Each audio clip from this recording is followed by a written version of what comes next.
Salmo 72, verso 18. Bendito Jehová Dios, el Dios de Israel, el único que hace maravillas. Escúchame bien, pueblo de Dios. Vivimos en una generación que ha comenzado a transferir la gloria que solo le pertenece al Creador hacia criaturas humanas. Se han levantado altares no a Dios, sino a hombres y mujeres que, aunque vivieron con fe, no poseen poder alguno después de la muerte. Se han reemplazado oraciones al Padre por rezos dirigidos a los que ya partieron.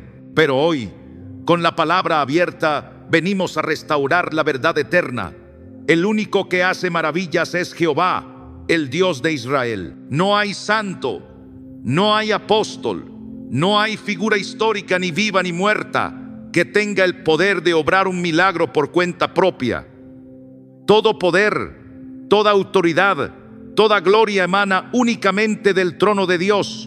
En el Antiguo Testamento no vemos a Moisés haciendo milagros por sí mismo. Fue Dios quien abrió el Mar Rojo. En el Nuevo Testamento no fue Pedro quien levantó al cojo. Fue el poder del nombre de Jesús el que lo hizo caminar. Porque el milagro no depende del vaso, sino del Dios que lo llena. ¿Y sabes por qué esto es tan importante? Porque si atribuimos un milagro a un ser humano, estamos robándole la gloria a Dios. Y la Escritura dice: yo Jehová, este es mi nombre, y a otro no daré mi gloria.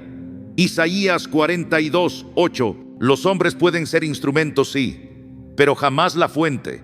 Cuando el pueblo empezó a mirar a Moisés como si fuera más que un siervo, Dios lo llevó al monte y no permitió que nadie viera su cuerpo. ¿Por qué? Para que no lo adoraran. Porque el corazón humano tiende a levantar ídolos donde Dios solo quiere levantar fe. Y aquí es donde entra la confusión de muchos.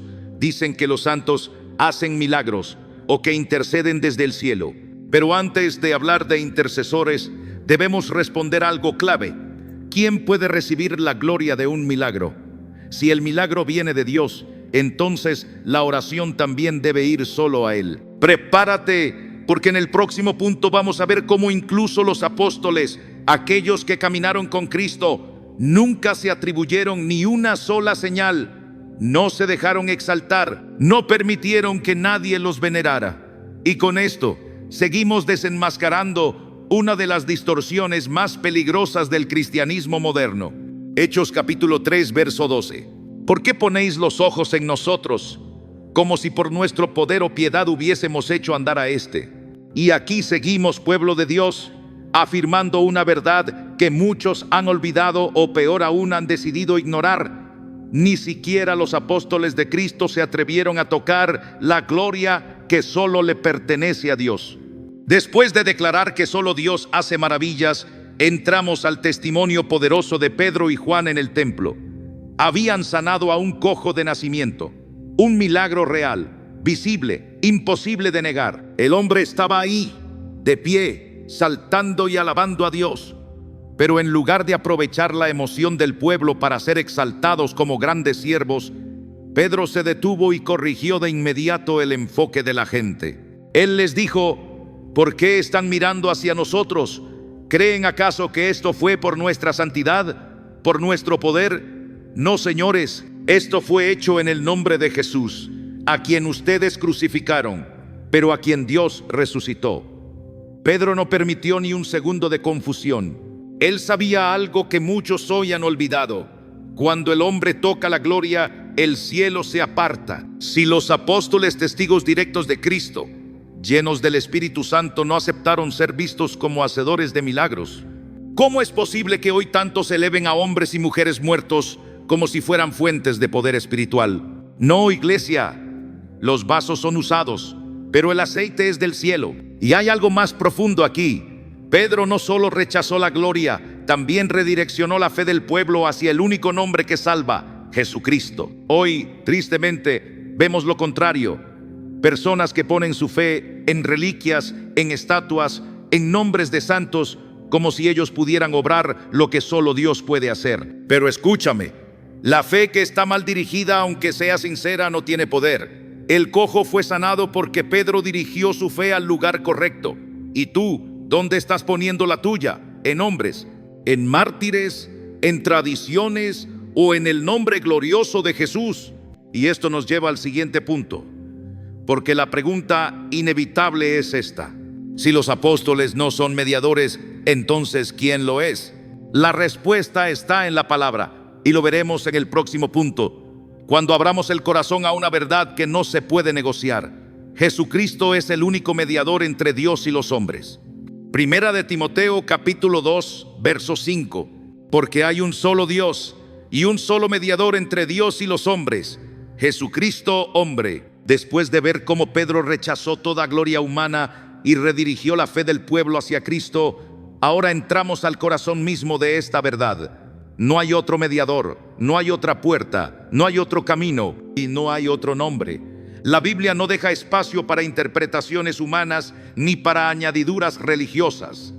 Pablo, inspirado por el Espíritu Santo, lo declara con claridad absoluta. Hay un solo mediador entre Dios y los hombres, Jesucristo. Y sin embargo, el corazón humano sigue buscando atajos, sigue buscando figuras intercesoras que puedan supuestamente llevar nuestras peticiones ante el trono de Dios. Se reza a santos, a vírgenes, a apóstoles muertos, como si estuvieran en una posición celestial de influencia, como si sus méritos fueran suficientes para tocar el corazón del Padre. Pero la Escritura rompe ese engaño.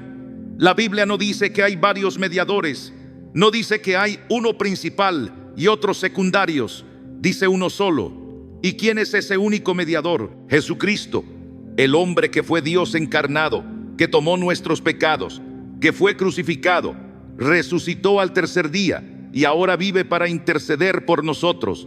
Escucha bien esto: el único que puede interceder delante de Dios por ti es aquel que derramó su sangre por ti. Ningún santo lo hizo, ningún apóstol murió por los pecados del mundo. Solo Cristo cargó la cruz, solo Cristo venció la tumba, solo Cristo se sentó a la diestra del Padre. Entonces, ¿por qué buscar a otros? ¿Por qué hablar con los muertos cuando el Dios viviente te ha dado acceso directo a su trono? El velo del templo se rasgó de arriba abajo cuando Cristo murió. ¿Sabes qué significa eso? Que ya no hay barreras, que ya no necesitas intermediarios humanos, que tú, hijo de Dios, puedes entrar confiadamente al lugar santísimo, no por tu justicia, sino por la sangre del Cordero. Y es aquí donde la mentira se hace más evidente. Cuando el enemigo no puede impedir que ores, hará todo lo posible para que ores a la persona equivocada. Pero hoy, el Espíritu te llama a regresar al fundamento eterno. Oración que no va al Padre en el nombre de Jesús es oración que no llega. Y ahora que hemos establecido quién es el único mediador, debemos ir más profundo. ¿Qué pasa con aquellos que han muerto? ¿Pueden escucharnos? ¿Tienen alguna participación en nuestra vida espiritual desde el cielo? Vamos a abrir la palabra porque el siguiente punto es contundente. La Biblia habla claro sobre los muertos y su condición, y lo que vas a descubrir romperá más cadenas de error. Eclesiastés capítulo 9, versos 5 y 6. Porque los que viven saben que han de morir, pero los muertos nada saben. Su amor, su odio y su envidia ya perecieron, y nunca más tendrán parte en todo lo que se hace debajo del sol. Escúchalo bien, iglesia. Los muertos nada saben, no escuchan, no sienten, no piensan, no responden. ¿Quieres saber cuál es la condición real de los muertos? No lo busques en tradiciones ni en leyendas religiosas. No lo busques en imágenes de santos sonrientes con los ojos elevados al cielo. Búscalo en la palabra de Dios. Eclesiastés no nos deja margen para el error. Su amor se acabó, su odio terminó, su envidia se apagó. Ya no tienen parte en lo que sucede aquí en la tierra. Esa es la declaración firme y eterna del Creador. ¿Y qué significa esto? Que todos esos rezos, esas peticiones a personas fallecidas, esas velas encendidas a santos son vanas, vacías, inútiles, porque no hay nadie del otro lado que pueda oírlas. Despierta, pueblo de Dios. Hemos sido enseñados a creer que los muertos cuidan de nosotros, que nos oyen, que nos protegen, que interceden. Pero eso no viene de Dios, viene de una mezcla de espiritualismo pagano y religiosidad sin fundamento bíblico. ¿Qué dice la palabra? Nada saben. ¿Pueden protegerte? No. ¿Pueden escucharte? No. ¿Pueden ayudarte? No. Están dormidos, esperando la resurrección. Y si los muertos no tienen conciencia, entonces, ¿a quién se está orando cuando se ora a un santo? ¿Quién está escuchando esa oración? ¿Estás seguro de que es Dios? ¿O será que sin darte cuenta, se ha abierto una puerta espiritual a lo que no es santo ni puro. Porque cuando la oración se desvía del camino correcto, se convierte en una trampa peligrosa. Esto es más que una diferencia doctrinal. Es un asunto de vida o muerte espiritual. Porque cuando alguien pone su fe en los muertos, en lugar de en el Dios vivo, está caminando por un sendero sin retorno. La Biblia lo dice una y otra vez: clama a mí y yo te responderé. No dice, clama a los que ya murieron. Ahora entiendes por qué solo Jesús puede ser tu mediador, porque Él vive para interceder por ti. Los muertos no, ni siquiera los más santos. Y este punto nos lleva a una advertencia aún más fuerte, más directa, más urgente. Consultar a los muertos no solo es inútil, es una abominación delante de Dios. Lo que viene a continuación es una confrontación espiritual con una práctica que muchos han normalizado, pero que Dios aborrece. Abramos los ojos y vayamos al siguiente punto. Deuteronomio capítulo 18, versos 10 al 12. No se ha hallado en ti quien consulte a los muertos, porque es abominación para Jehová. Ahora que entendemos que los muertos nada saben, que no sienten, que no oyen, que no actúan, la palabra va un paso más allá. Consultar a los muertos no solo es inútil, es pecado, es abominación. Así lo dice Dios, con palabras claras, firmes, sin espacio para excusas ni malentendidos. Y escúchame con atención: cuando Dios llama algo abominación, no está hablando de un simple error doctrinal. Está hablando de algo detestable, repugnante a sus ojos, ofensivo para su santidad. En este pasaje, el Señor lista prácticas paganas que Él aborrece: hechicería, adivinación, encantamientos, y entre ellas la consulta a los muertos. Y sin embargo, ¿cuántas veces hemos visto imágenes de personas orando a San Fulano, pidiendo protección a Santa Mengana, encendiendo velas, haciendo promesas, esperando milagros de los que ya partieron de este mundo? ¿Y cuántas veces esa práctica se ha normalizado como si fuera parte del cristianismo verdadero? Pero la palabra no cambia por tradición. La verdad no se adapta a la costumbre. Lo que Dios llamó abominación en el desierto sigue siendo abominación en el siglo XXI. Y lo será por toda la eternidad. No importa cuán buena intención haya, no importa cuán santo haya sido el difunto, cuando tú elevas una petición a un muerto, estás cruzando una línea espiritual peligrosa. Estás entrando en terreno de ocultismo disfrazado de religiosidad. Lo que comenzó como devoción termina como rebelión, porque estás consultando a lo que Dios ha cerrado, y esta práctica no es nueva. En los días del rey Saúl, cuando el Espíritu de Dios se apartó de él, en vez de humillarse, buscó a una adivina para invocar el espíritu del profeta Samuel. ¿Y cuál fue el resultado? Dios lo desechó, murió derrotado, perdió su corona, su llamado, su herencia, porque en lugar de buscar al Dios vivo, consultó a los muertos. Iglesia, hay puertas que Dios cierra con llave, no porque no quiera responderte, sino porque hay caminos que conducen directamente al engaño espiritual. Hoy muchos no invocan demonios directamente, pero lo hacen al acudir a los muertos buscando ayuda, y eso es territorio prohibido para un hijo de Dios. Pero la buena noticia es esta: no necesitas consultar a nadie más. No necesitas buscar favores a través de estatuas, ni huesos, ni reliquias, ni nombres de santos fallecidos. Tienes acceso directo al trono del Padre por medio del único mediador, Jesucristo. Y para que quede más claro aún, vamos al próximo punto. Porque si los verdaderos siervos de Dios sabían esto, entonces, ¿cómo respondieron cuando intentaron darles adoración? Prepárate, porque lo que viene es un llamado radical a devolverle la gloria solo a Dios. Hechos capítulo 14, versos 14 y 15. Nosotros también somos hombres semejantes a vosotros. Después de haber visto que consultar a los muertos es una abominación, ahora vamos a presenciar el corazón de un verdadero siervo de Dios, porque hay una diferencia clara, marcada e irrefutable entre un siervo fiel y uno que se deja exaltar. Y la Biblia nos muestra cómo reaccionaron los verdaderos hombres de Dios cuando las multitudes intentaron venerarlos. Pablo y Bernabé llegaron a Listra. Allí Dios obró un milagro poderoso. Un hombre cojo de nacimiento fue sanado completamente. ¿Y qué hizo la multitud? Se alborotaron, levantaron sus voces, trajeron guirnaldas, animales para sacrificar, y comenzaron a gritar que los dioses habían descendido en forma humana. Querían adorarlos, venerarlos, exaltarlos. Pero ¿cómo reaccionaron estos hombres llenos del Espíritu Santo? ¿Aceptaron los honores? ¿Recibieron la gloria? De ninguna manera. Se rasgaron las vestiduras, una señal en la cultura hebrea de profundo dolor y rechazo, y corrieron en medio de la multitud gritando: nosotros también somos hombres semejantes a vosotros. En otras palabras, no somos dioses. No reciban esto como si viniéramos con poder propio. Toda la gloria es de Dios. ¿Lo ves, iglesia? Un verdadero siervo de Dios nunca permite que el pueblo desvíe su mirada del cielo hacia él. Nunca se deja levantar como objeto de veneración. Nunca busca tronos, altares ni estatuas, porque el siervo que conoce a Dios sabe que la gloria no se comparte. Entonces, ¿cómo es que hoy, en pleno siglo XXI, se han levantado templos, imágenes, procesiones y altares en honor a hombres que fueron siervos como tú y como yo? ¿Cómo es que se doblan las rodillas delante de estatuas hechas por manos humanas? Si Pablo y Bernabé rechazaron toda adoración humana con pasión y temor, esto es una señal clara de cuánto nos hemos desviado. Lo que ayer los apóstoles rechazaban con horror, hoy se acepta con normalidad. Pero te digo con amor y firmeza, la verdad sigue siendo la misma.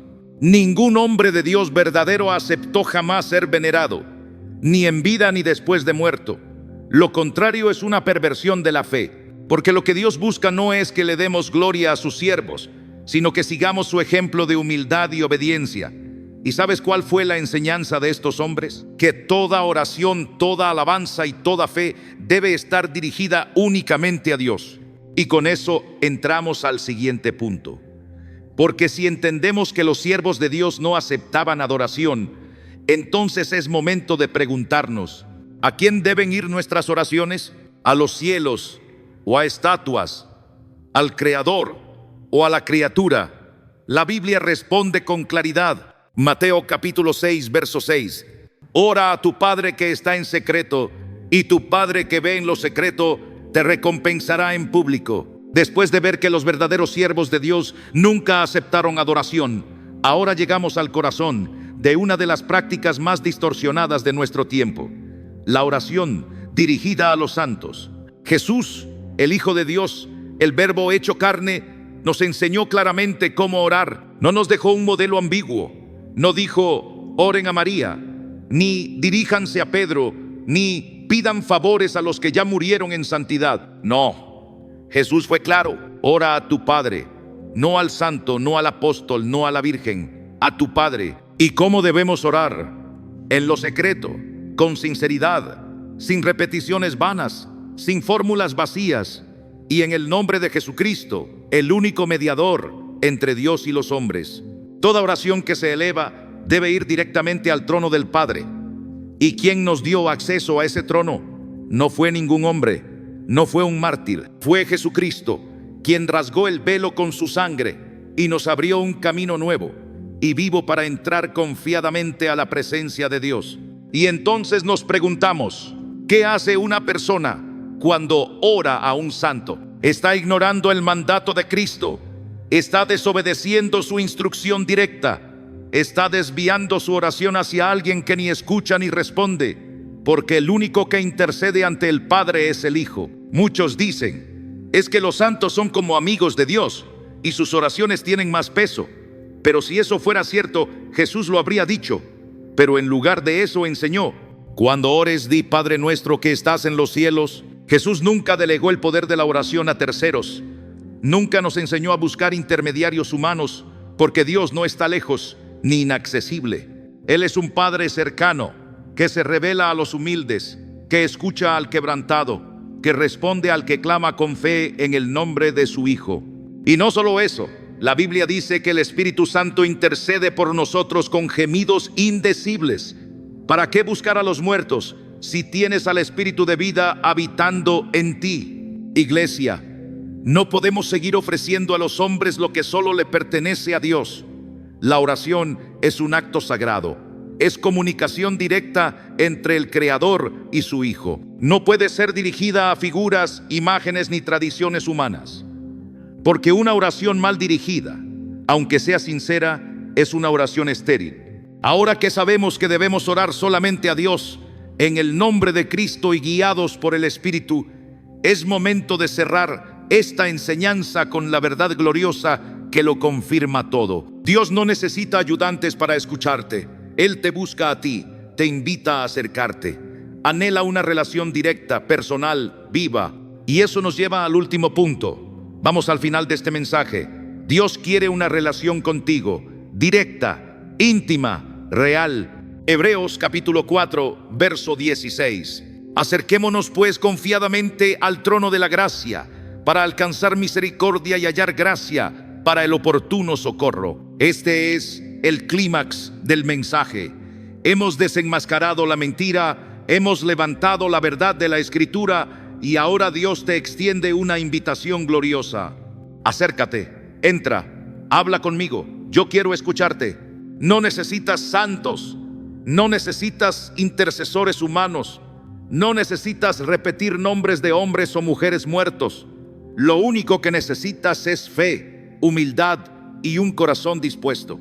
El velo fue rasgado, la barrera fue derribada, el precio fue pagado, la sangre fue derramada, y con ese sacrificio eterno Jesús abrió la puerta para que tú pudieras acercarte directamente al trono de la gracia, no al trono del juicio, no al trono del castigo, sino al trono de la gracia, donde el Padre te espera con brazos abiertos. ¿Sabes qué significa esto? Que no estás solo, que no tienes que mendigar favores a los muertos, que no tienes que repetir oraciones vacías, que puedes entrar ahora mismo en lo secreto de tu habitación, arrodillarte, levantar tus manos al cielo y decir: Padre, aquí estoy, y Él te escuchará. Esa es la belleza del Evangelio.